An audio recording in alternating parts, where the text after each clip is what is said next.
Once you have finished the marker portion of this project, we are going to be going in and adding shading to the blank sections. So the sections that I have not done marker with, we're going to go in with a crayon, kind of a plastic crayon, and add shading. This is to make it look more three-dimensional. Now to do that, we need 3 different values. So we need a dark, a medium, a light, a medium, and then back to dark for all of the sections. So to start, you're going to have 2 packs of these colorific erasable crayons per table. Now this has all of the colors that you'll need for complementary colors. So there are the red violet is this color. Oops, that's really dark. Let's do this. The red violet, like this. There's the yellow green. There's the orange, a blue. There's also a red and a green. For the blue-green and the red-orange complementary colors. The red-orange, you're actually going to be using this brown. It is the closest to the tiger orange that you have been using for your red-orange. The only color that is not in here that some of you may need is the blue-green, and that is to go with the tiger orange or the red-orange. You're going to get that from this pack, and you're going to use the blue-green from here. So do not try and find a blue-green in here because there is not one. Now you're going to be using complementary colors and the same ones that you have here. So you can see I've already started, but I have green here and I have red here, and I'm going to continue with those. So I'm going to grab my green and I'm going to grab my red. I'm doing green with green and red with red. But before we begin, I want to practice, and I want everyone to practice with me, and you can see I've already kind of started. But to practice, you're going to want to do dark, medium, light, medium, dark to make it look more 3D. So dark is pretty dark. Then I'm going to transition to medium. I'm not pressing nearly as hard. And then my light is I'm almost hardly pressing at all, going back to medium and then back to dark. You should see 3 different ones: a dark, a medium, a light, a medium, and a dark.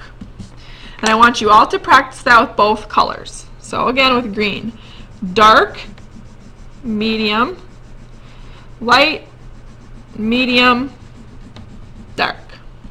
You should see 3 different ones. I don't want to see something that looks like this because they all look the same when you do that. When you just kind of go across, they all look the same. You really want to see 3 different colors. Now when you are done practicing, you feel confident, you have light, mediums, and darks, you can go ahead and start. So I think I'll start right here with my red.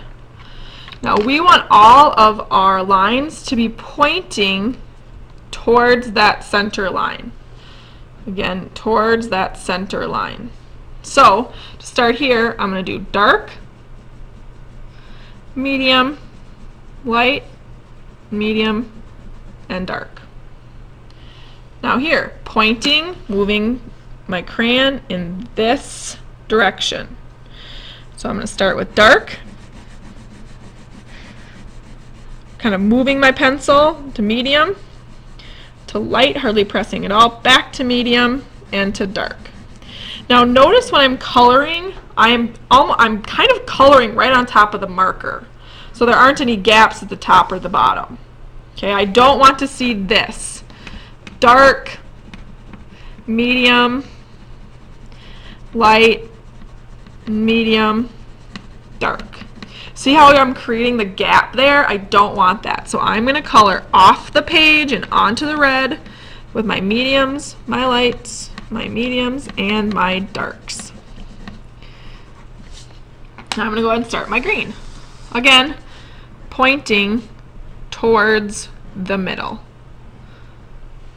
So I'll start dark, medium, light, medium, dark. Coloring right on top. If I need to go in and Make sure I get the top and the bottom. Dark. It's going to be a little bit longer dark to match up with that. Medium. My light I'm hardly pressing to medium to dark. I can always go back and I can make my lighter darker and my mediums darker, but I can't really reverse. If you do for some reason color this way too dark, you can go in with your eraser and kind of erase it. That does work with these. But you're going to keep going, filling in all of the spaces until your entire artwork is finished.